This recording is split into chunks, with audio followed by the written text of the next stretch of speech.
Hola, ¿qué tal, queridos estudiantes? Sean todos muy bienvenidos a más una clase de lengua española. Yo soy la maestra Lianara Camussa y estaré aquí con vosotros estudiando esta lengua maravillosa. Y ahora vamos al título de nuestra clase.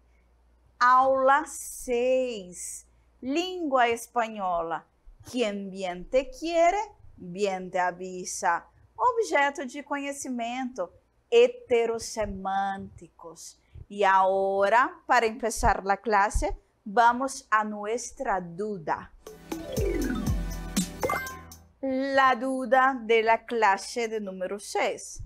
A dúvida da nossa aula 6. Heterosemânticos, falsos cognatos ou falsos amigos? E agora, né? Quanta dúvida, quanta confusão. E agora? Eu vou deixar esse momentinho para vocês refletirem sobre a nossa dúvida, para criar uma opinião sobre o nosso questionamento.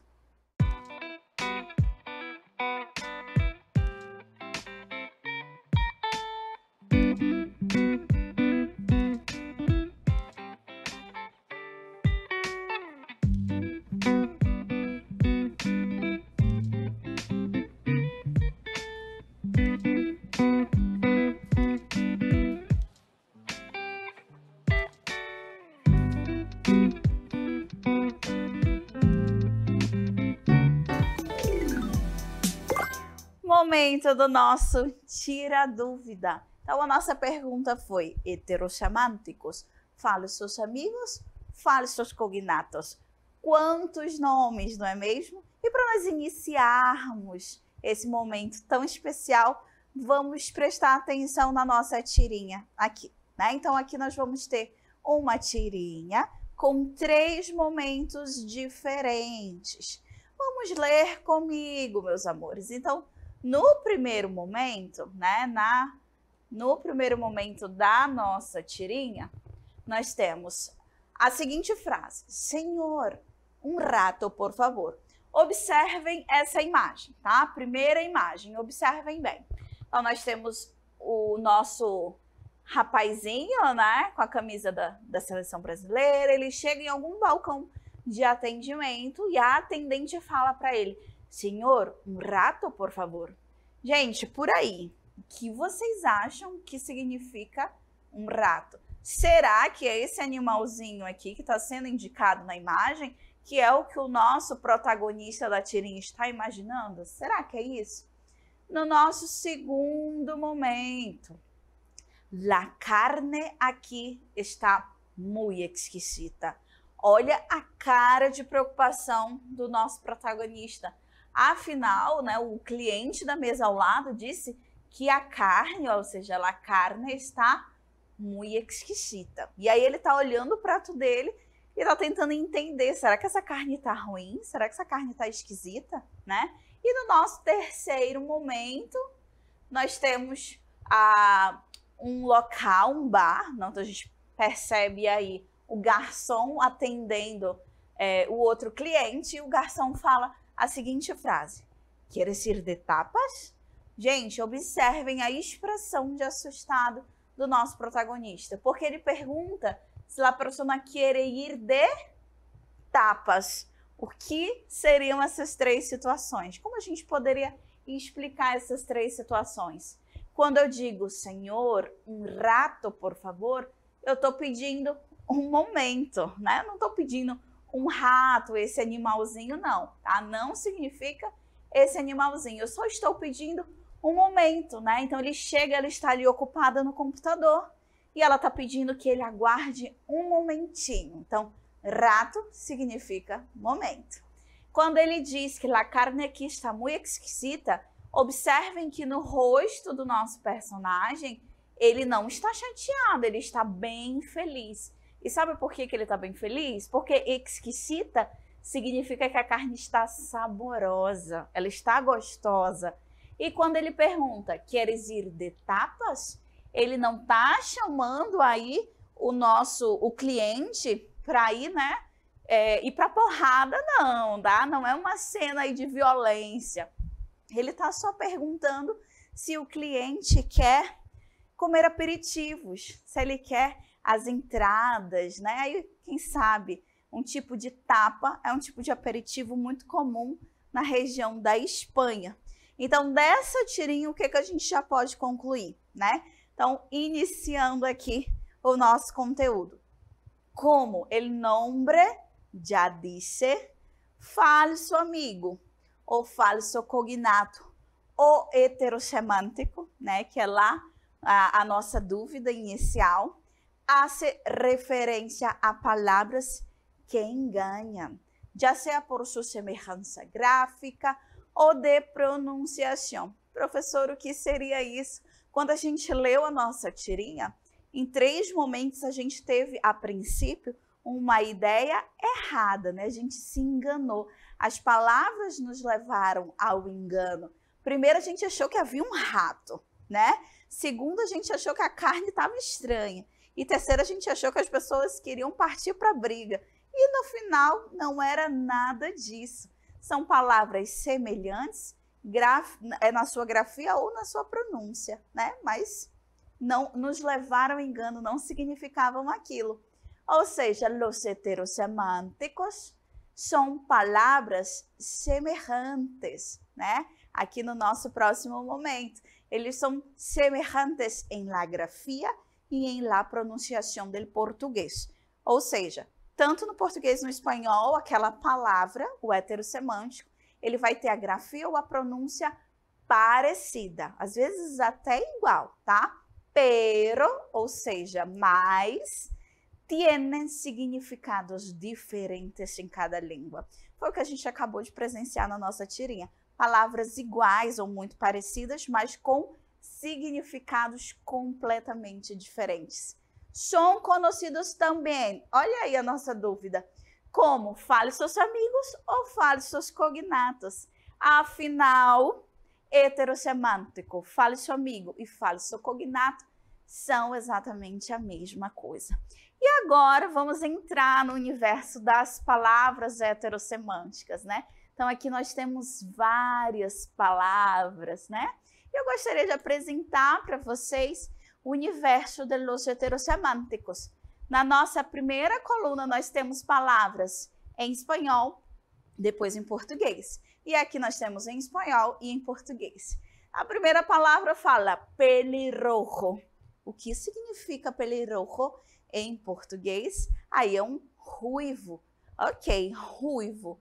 Mas no espanhol existe uma palavra chamada rubio. Esse é rubio, que significa loiro. Rubio não significa ruivo. Olha só que diferente. Em seguida, nós vamos ter a palavra nido, lá, nido, que significa em português ninho. No entanto, no espanhol, nós temos a palavra ninho, que vai significar criança. Então, ninho, o ninho dos passarinhos em português, não tem nada a ver com el niño, que é a criança do espanhol. Depois, nós temos ancho. Ancho não é a carne ancha que a gente come aí nos restaurantes, aquela carne argentina. Ancho significa algo largo. Então, esta calle é ancha, ou seja, essa rua é larga. No entanto, no espanhol existe a palavra largo, largo, que vai significar comprido. Então, quando algo no espanhol é largo, quer dizer comprido. Por exemplo, mi pelo es largo, ele é comprido. Não é largo de largura como no português. Isso é ancho, né? É comprido. Em seguida, nós vamos ter aqui conejo, que vai significar coelho no português. É um animalzinho coelho, né? Mas aí nós temos no espanhol a palavra cuello. Cuello, que significa pescoço. Coelho não tem nada a ver com o coelho do português. É simplesmente o nosso pescoço, uma parte do corpo. E aí vamos ter escena. Escena no espanhol é a cena, uma cena de teatro, uma cena de filme, né? Uma cena de novela. Mas no espanhol, a palavra cena, ela significa jantar, né? E aí vamos ter pegamento, que significa cola. No entanto, cola no espanhol vai significar fila, né? Quando eu digo que há uma cola, não é uma cola de colar, né? Ou de colar a tarefa do colega. É uma fila. As pessoas estão em la cola. Depois, vacaciones. Vacaciones significam férias. No entanto, em espanhol, feria significa feira e não as nossas férias, né? Então, feira vai ser a feira, por exemplo, a Manaus Moderna, não é verdade? As feiras onde vendemos as frutas e tudo mais. Classe, essa aqui é interessantíssima. Quando eu digo uma classe, em espanhol, estou falando de uma aula. A aula de agora, eu estou em classe, eu estou, né, dando uma aula. No entanto, a palavra aula em espanhol, quando eu falo aula, eu estou falando de sala de aula. Então, é neste aula, ou seja, nesta sala de aula, algo físico. E, por fim, la ensalada. Ensalada, em espanhol, significa a salada que a gente come, né? É a salada de verduras, de frutas.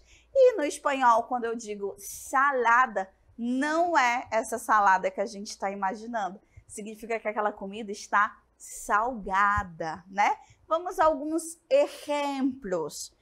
Primeiro exemplo, mi gatita tuvo cachorros. Essa vocês sabiam, gente? Cachorros. Significa que a minha gatinha, ela teve filhotes. Então, um cachorro significa o filhote de qualquer animal. Cachorro em espanhol significa perro. Então, eu posso dizer que mi perro tuvo cachorro, são filhotes.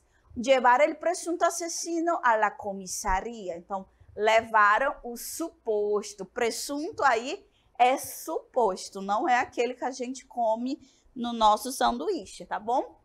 Alejandra está embarrachada.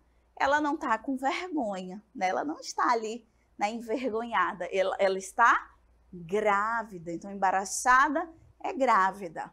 E te apetece um vaso de jugo? Você imagina o quê? Um vaso de flor? No entanto, não. Você aceita um copo de suco? Então, vaso significa copo. Então, aqui nós temos uma infinidade de exemplos de heterossemânticos, os nossos falsos cognatos ou os nossos falsos amigos. Agora vamos ao nosso checklist.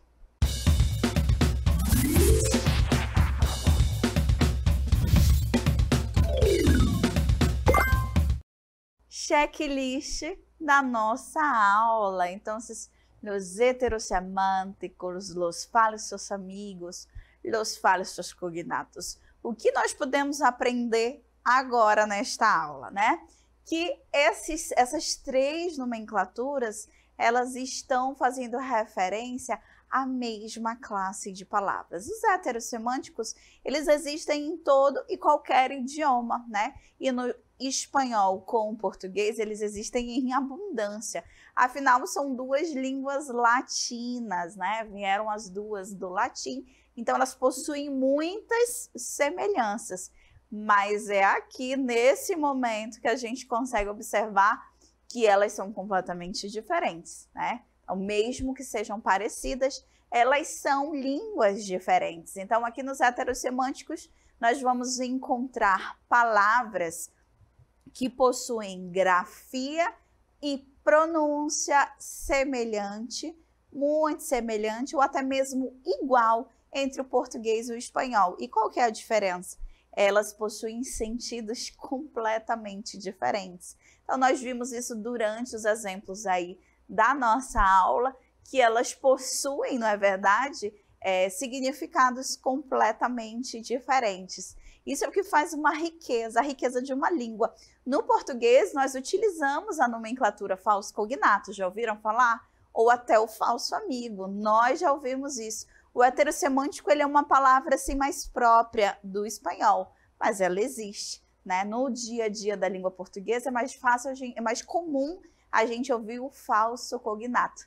Então, no nosso momento tira dúvida aqui no checklist, a gente pontua os 3, fazendo referência exatamente à mesma classe de palavras. É um universo muito divertido de palavras. A gente pode aprender bastante. Então agora vamos às nossas dicas. Meus queridos alunos, momento da nossa dica. Então se preparem para anotar. Anotem aí a nossa dica 1.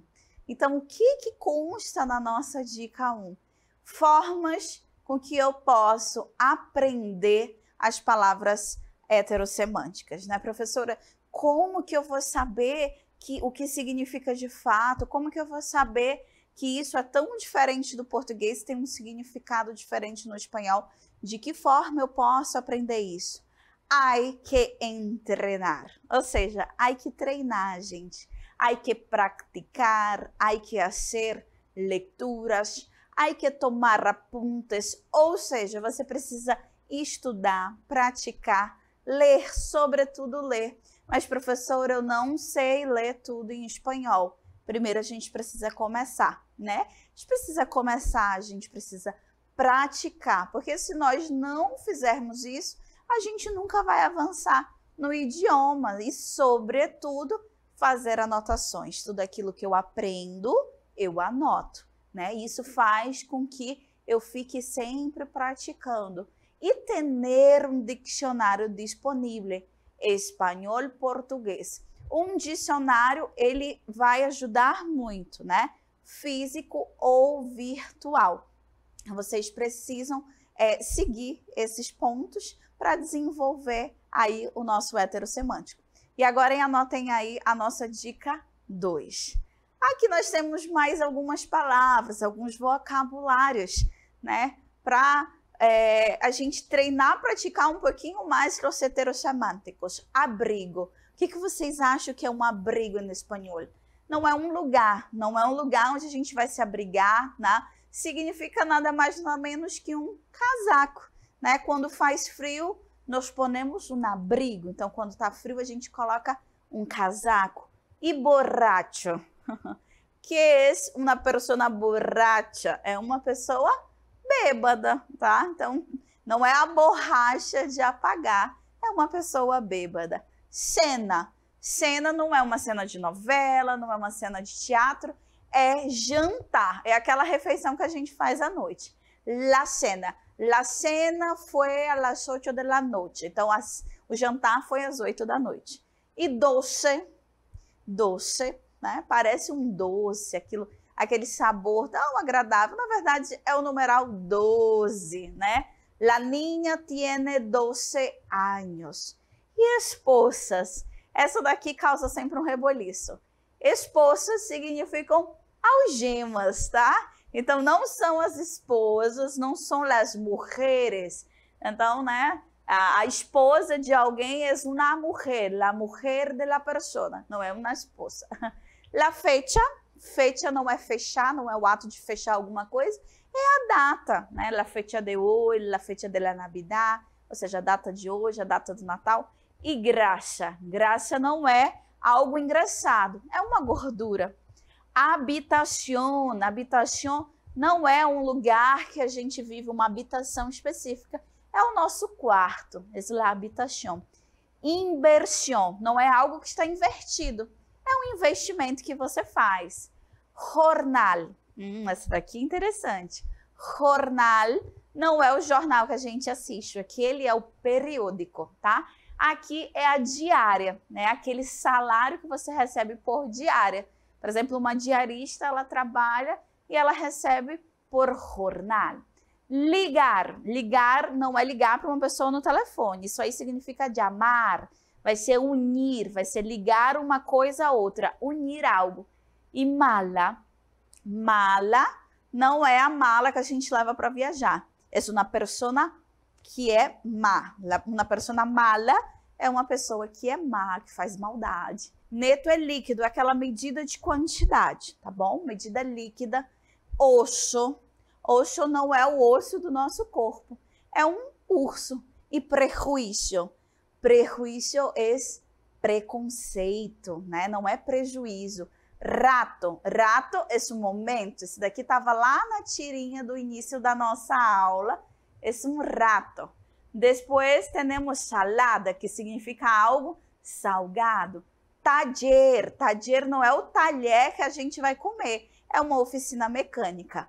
Baixo, que é o copo, né? E surdo, surdo não é a pessoa que não escuta, é a pessoa que é canhota, que escreve aí com a mão esquerda.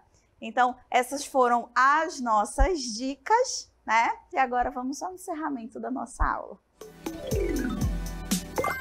Llegamos al fin de nuestra clase. Que momento maravilhoso, sim? Mas antes de finalizar, não se esqueçam de nos seguir nas nossas redes sociais. CMEAN, Centro de Mídias _AM, #Projeto Conquistar Seducan. Foi um prazer estar aqui com vosotros e nos vemos em la próxima clase. Hasta luego.